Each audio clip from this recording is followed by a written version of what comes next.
aiwa vakatunga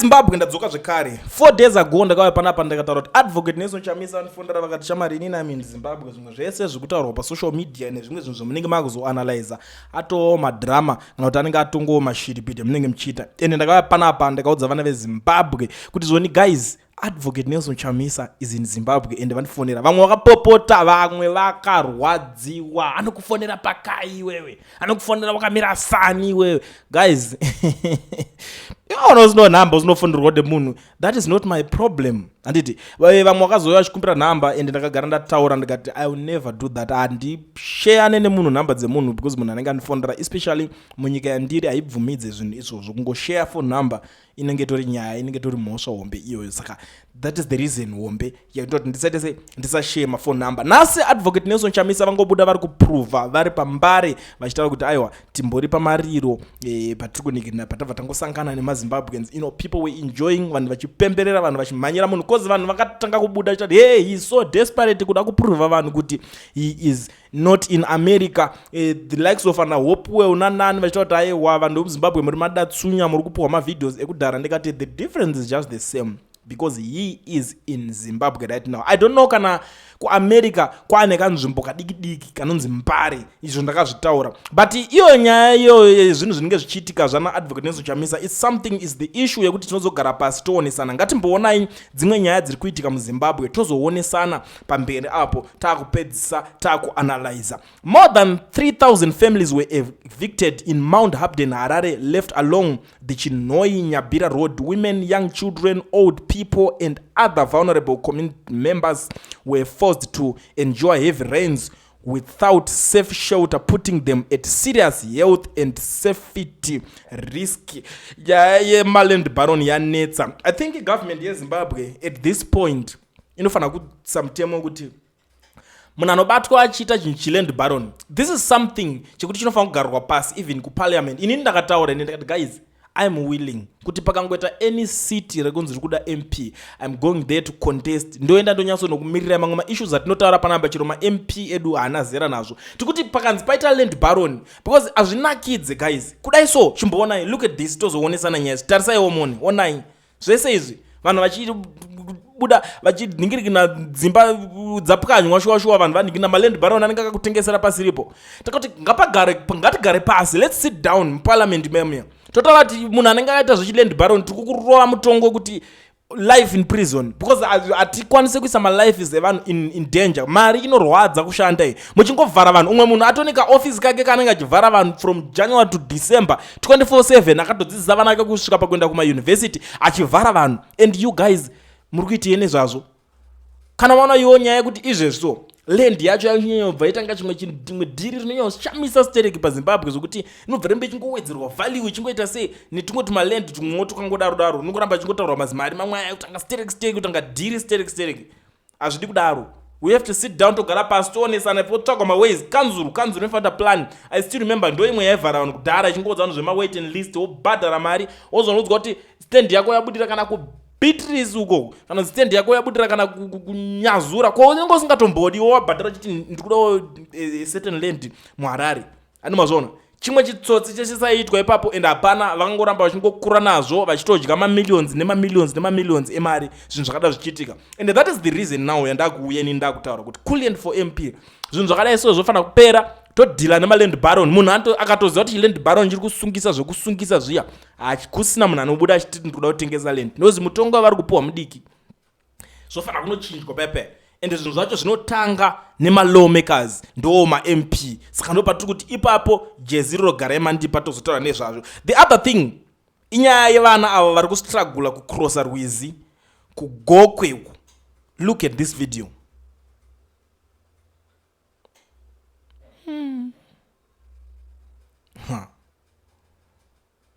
Aiwa hakana tuenda kupisa nyika ipapa imagine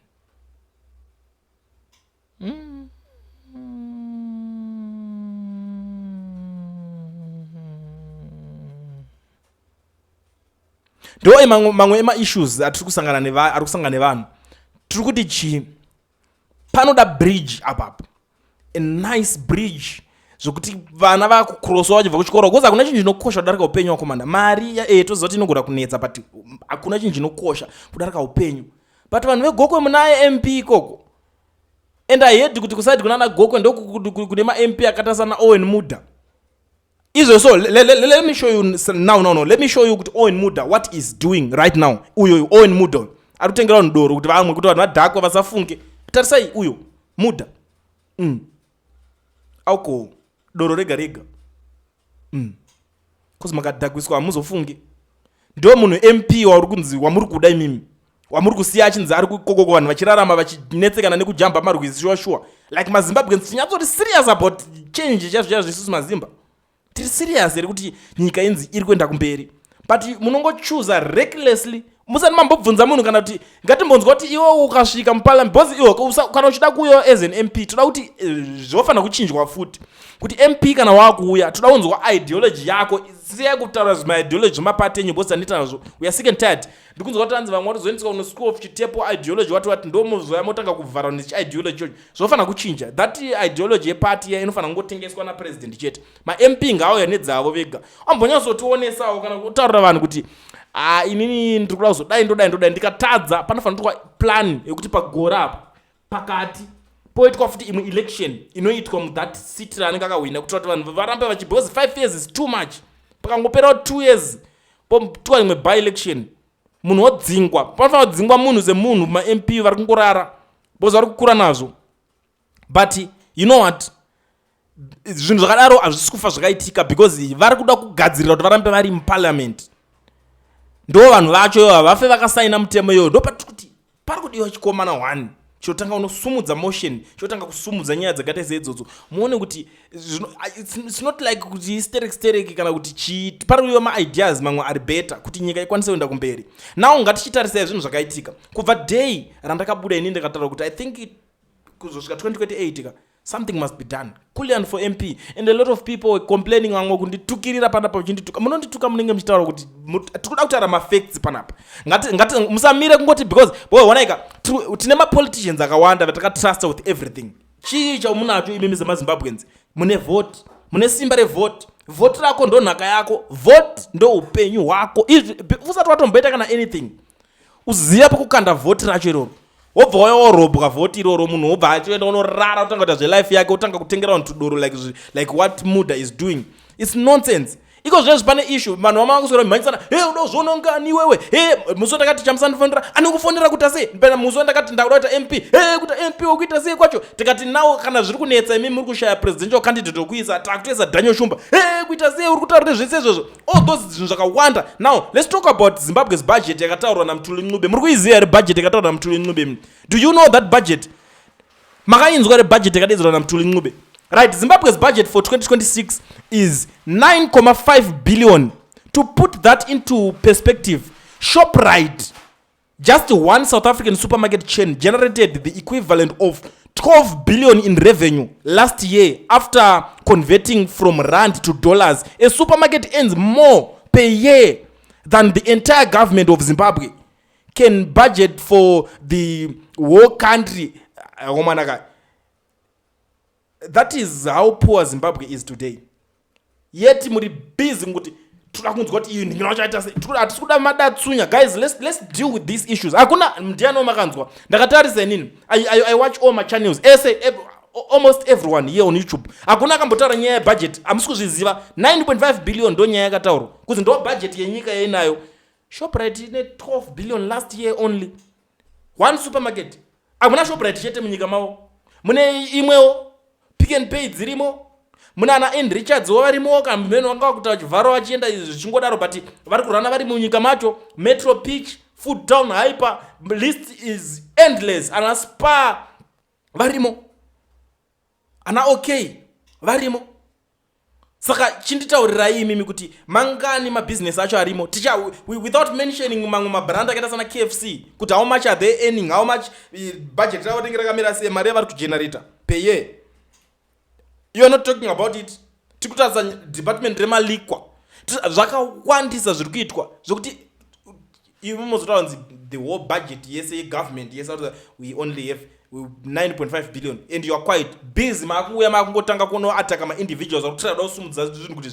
This time around, we have to deal with these issues, these matters. Let's sit down. Because we have 9.5 billion. Come on now.